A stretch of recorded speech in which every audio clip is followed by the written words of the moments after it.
Chapter 7. What Happened at the Front Door. "Now, slave, how long am I to wait for my chariot?" thundered the witch. Uncle Andrew cowered away from her. Now that she was really present, all the silly thoughts he had had while looking at himself in the glass were oozing out of him. But Aunt Lettie at once got up from her knees and came over to the center of the room. "And who is this young person, Andrew, may I ask?" said Aunt Lettie in icy tones. "Distinguished foreigner. Very important person," he stammered. "Rubbish," said Aunt Lettie, and then, turning to the witch, "Get out of my house this moment, you shameless hussy, or I'll send for the police." She thought the witch must be someone out of a circus, and she did not approve of bare arms. "What woman is this?" said Jadis. "Down on your knees, minion, before I blast you." "No strong language in this house, if you please, young woman," said Aunt Lettie. Instantly, as it seemed to Uncle Andrew, the queen towered up to an even greater height. Fire flashed from her eyes. She flung out her arm with the same gesture and the same horrible-sounding words that had lately turned the palace gates of Charn to dust.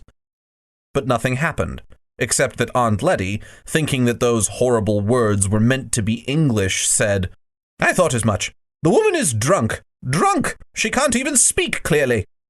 It must have been a terrible moment for the witch when she suddenly realized that her power of turning people into dust, which had been quite real in her own world, was not going to work in ours.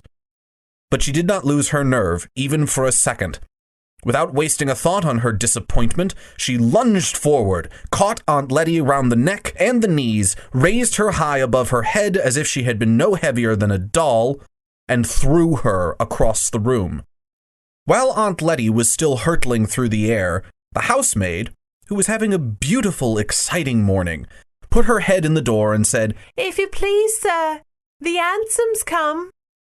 "Lead on, slave," said the witch to Uncle Andrew. He began muttering something about regrettable violence, must really protest, but at a single glance from Jadis, he became speechless. She drove him out of the room and out of the house, and Digory came running down the stairs just in time to see the front door close behind them. "Jiminy," he said, "she's loose in London, and with Uncle Andrew. I wonder what on earth is going to happen now." "Oh, Master Digory," said the housemaid, who was really having a wonderful day. "I think Miss Kettley's hurt herself somehow." So they both rushed into the drawing room to find out what had happened. If Aunt Lettie had fallen on bare boards or even on the carpet, I suppose all her bones would have been broken. But, by great good luck, she had fallen on the mattress. Aunt Lettie was a very tough old lady. Aunts often were in those days. After she had had some sal volatile and sat still for a few minutes, she said there was nothing the matter with her except a few bruises. Very soon, she was taking charge of the situation. "Sarah," she said to the housemaid, who had never had such a day before, "go around to the police station at once and tell them there is a dangerous lunatic at large. I will take Mrs. Kirk's lunch up myself." Mrs. Kirk was, of course, Digory's mother. When Mother's lunch had been seen to, Digory and Aunt Lettie had their own. After that, he did some hard thinking. The problem was how to get the witch back to her own world, or at any rate out of ours, as soon as possible. Whatever happened, she must not be allowed to go rampaging about the house.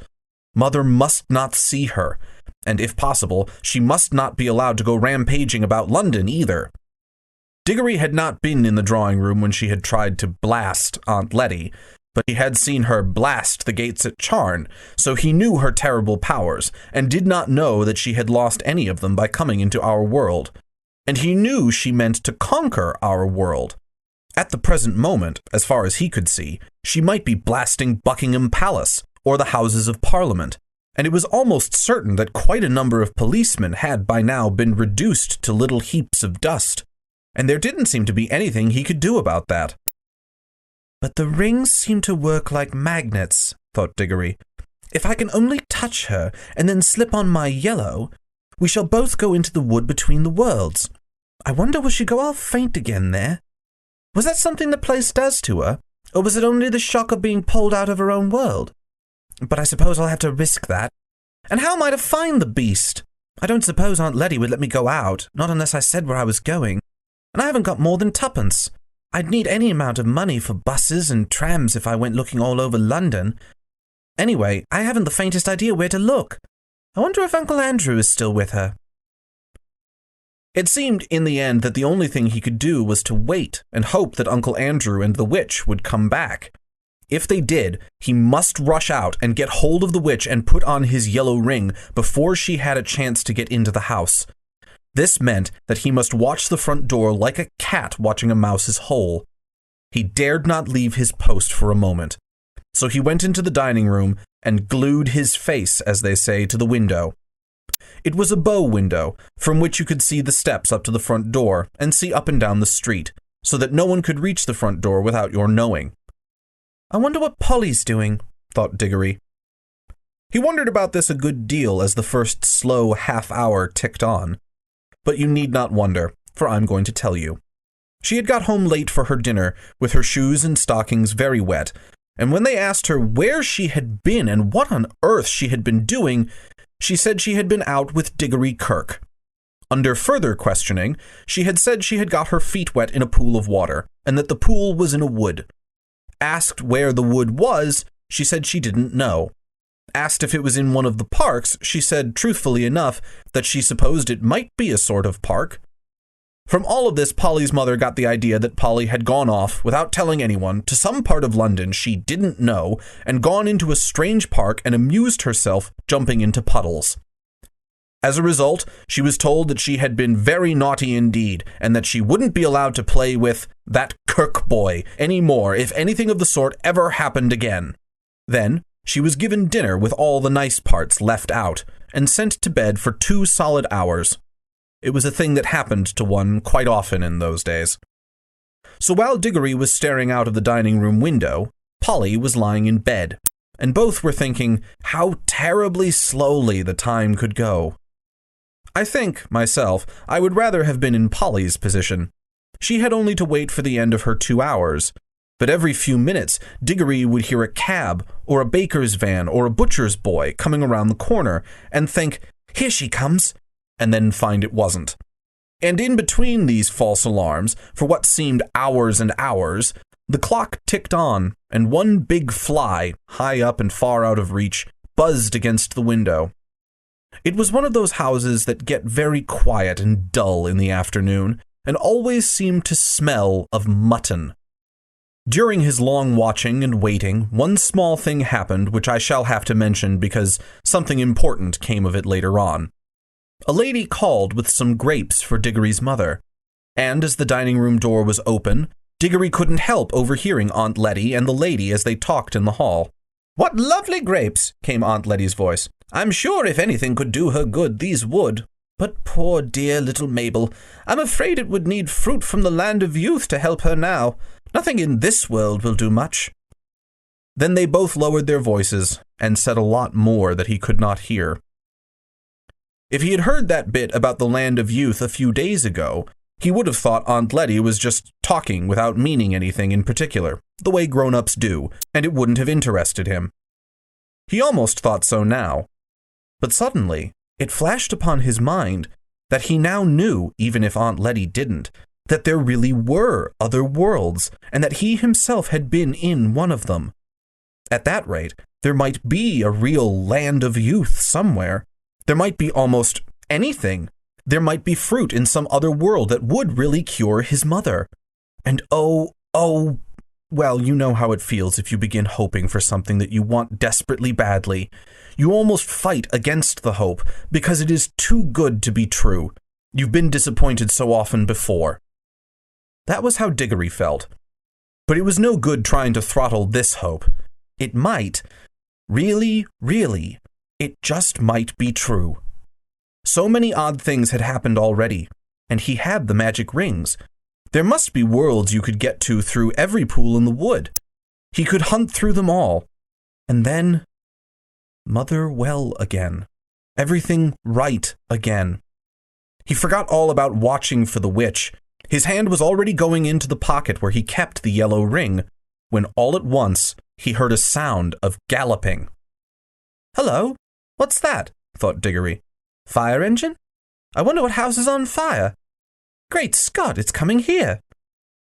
Why, it's her!" I needn't tell you who he meant by her. First came the hansom. There was no one in the driver's seat. On the roof, not sitting, but standing on the roof, swaying with superb balance as it came at full speed round the corner with one wheel in the air, was Jadis, the Queen of Queens and the terror of Charn. Her teeth were bared, her eyes shone like fire, and her long hair streamed out behind her like a comet's tail. She was flogging the horse without mercy. Its nostrils were wide and red, and its sides were spotted with foam. It galloped madly up to the front door, missing the lamppost by an inch, and then reared up on its hind legs. The hansom crashed into the lamppost and shattered into several pieces. The witch, with a magnificent jump, had sprung clear just in time and landed on the horse's back. She settled herself astride and leaned forward, whispering things in its ear. They must have been things meant not to quiet it, but to madden it. It was on its hind legs again in a moment, and its neigh was like a scream. It was all hooves and teeth and eyes and tossing mane. Only a splendid rider could have stayed on its back. Before Digory had recovered his breath, a good many other things began to happen. A second hansom dashed up close behind the first. Out of it, there jumped a fat man in a frock coat and a policeman. Then came a third hansom, with 2 more policemen in it. After it came about 20 people, mostly errand boys, on bicycles, all ringing their bells and letting out cheers and catcalls. Last of all came a crowd of people on foot, all very hot with running, but obviously enjoying themselves. Windows shot up in all the houses of that street, and a housemaid or a butler appeared at every front door. They wanted to see the fun. Meanwhile, an old gentleman had begun to struggle shakily out of the ruins of the hansom. Several people rushed forward to help him, but as one pulled him one way and another, perhaps he would have got out quite as quickly on his own. Digory guessed that the old gentleman must be Uncle Andrew, but you couldn't see his face. His tall hat had been bashed down over it. Digory rushed out and joined the crowd. "That's the woman! That's the woman!" cried the fat man, pointing at Jadis. "Do your duty, constable. Hundreds of thousands of pounds worth she's taken out of my shop. Look at that rope of pearls round her neck. That's mine, and she's given me a black eye too, what's more." "That she has, governor," said one to the crowd. "and as lovely a black eye as I'd wish to see. Beautiful bit of work that must have been. Gaw, ain't she strong then?" "You ought to put a nice raw beefsteak on it, mister. That's what it wants," said a butcher's boy. "Now then," said the most important of the policemen, "what's all this here?" "I tell you, she—" began the fat man when someone else called out. "Don't let the old cove in the cab get away. He put her up to it." The old gentleman, who was certainly Uncle Andrew, had just succeeded in standing up and was rubbing his bruises. "Now then," said the policeman, turning to him, "what's all this?" came Uncle Andrew's voice from inside the hat. "None of that now," said the policeman sternly. "You'll find this is no laughing matter. Take that hat off, see?" This was more easily said than done. But after Uncle Andrew had struggled in vain with the hat for some time, 2 other policemen seized it by the brim and forced it off. Thank you, said Uncle Andrew in a faint voice. "Thank you. Dear me, I'm terribly shaken. If someone could give me a small glass of brandy." "Now, you attend to me, if you please," said the policeman, taking out a very large notebook and a very small pencil. "Are you in charge of that there young woman?" "Look out!" called several voices, and the policeman jumped a step backwards just in time. The horse had aimed to kick at him, which would probably have killed him. Then the witch wheeled the horse round so that she faced the crowd, and its hind legs were on the footpath. She had a long, bright knife in her hand, and had been busily cutting the horse free from the wreck of the hansom. All this time, Digory had been trying to get into a position from which he could touch the witch. This wasn't at all easy because, on the side nearest to him, there were too many people, and in order to get round to the other side, he had to pass between the horse's hooves and the railings of the area that surrounded the house, for the Ketterleys' house had a basement. If you know anything about horses, and especially if you had seen what a state that horse was in at the moment, you will realize that this was a ticklish thing to do. Digory knew lots about horses, but he set his teeth and got ready to make a dash for it as soon as he saw a favorable moment. A red-faced man in a bowler hat had now shouldered his way to the front of the crowd. "Hi, policeman," he said. "That's my horse what she's sitting on, same as it's my cab what she's made matchwood of." "One at a time, please, one at a time," said the policeman. "But there ain't no time," said the cabbie. "I know that horse better than you do. 'Tain't an ordinary horse. His father was a officer's charger in the cavalry, he was, and if the young woman goes on exciting him, there'll be murder done. Here, let me get at him." The policeman was only too glad to have a good reason for standing further away from the horse. The cabbie took a step nearer, looked up at Jadis, and said in a not unkindly voice, "Now, missy, let me get at his head, and just you get off. You're a lady, and you don't want all these roughs going for you, do you? You want to go home and have a nice cup of tea and lay down quiet like. Then you'll feel ever so much better." At the same time, he stretched out his hand toward the horse's head with the words, "Steady, Strawberry, old boy. Steady now." Then, for the first time, the witch spoke. "Dog!" came her cold, clear voice, ringing loud above all the other noises. "Dog, unhand our royal charger. We are the Empress Jadis."